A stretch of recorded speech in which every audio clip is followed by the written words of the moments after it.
देखिए, पटना में नीट की तैयारी कर रही एक छात्रा की संदिग्ध हालत में हुई मौत ने पूरे देश को झकझोर कर रख दिया है। अब इस मामले को लेकर कांग्रेस नेता राहुल गांधी ने भी अपने फेसबुक पोस्ट के जरिए सिस्टम और सरकार पर सीधा सवाल खड़ा कर दिया है।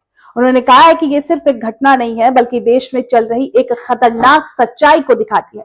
राहुल गांधी यही नहीं रुके, उन्होंने अपने पोस्ट में लिखा है कि छात्रा की मौत के बाद जो कार्रवाई हुई, उसने एक बार फिर सिस्टम की गहराई सडांस को उजागर कर दिया है। जब पीड़ित परिवार ने निष्पक्ष जांच और न्याय की मांग की, तो वही पुराना बीजेपी एनडीए मॉडल सामने आ गया। केस को भटकाना, परिवार को दबाव बनाना और दोषियों को सत्ता का संरक्षण देना। उन्होंने आगे कहा कि इस बेटी के लिए न्याय की आवाज बनकर सांसद पप्पू यादव मजबूती से खड़े हुए, लेकिन उनकी गिरफ्तारी ये साफ दिखाती है कि ये पूरी तरह राजनीतिक बदले की कार्रवाई है। राहुल गांधी के मुताबिक सरकार हर उस आवाज को डराना और धमकाना चाहती है जो जवाबदेही मांगती है।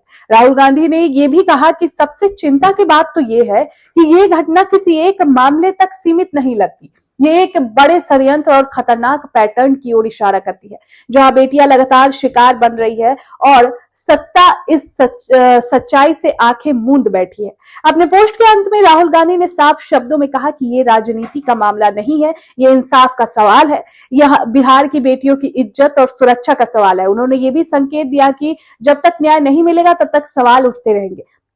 अब देखिए, इस पोस्ट के बाद सोशल मीडिया पर लोगों की प्रतिक्रियाएं तेज हो गई है। कई लोग छात्रा के लिए न्याय की मांग कर रहे हैं, तो कई लोग सरकार से निष्पक्ष जांच की भी अपील कर रहे हैं। मामला अब सिर्फ पटना तक नहीं सीमित रह गया है, बल्कि राष्ट्रीय बहस का मुद्दा बन चुका है।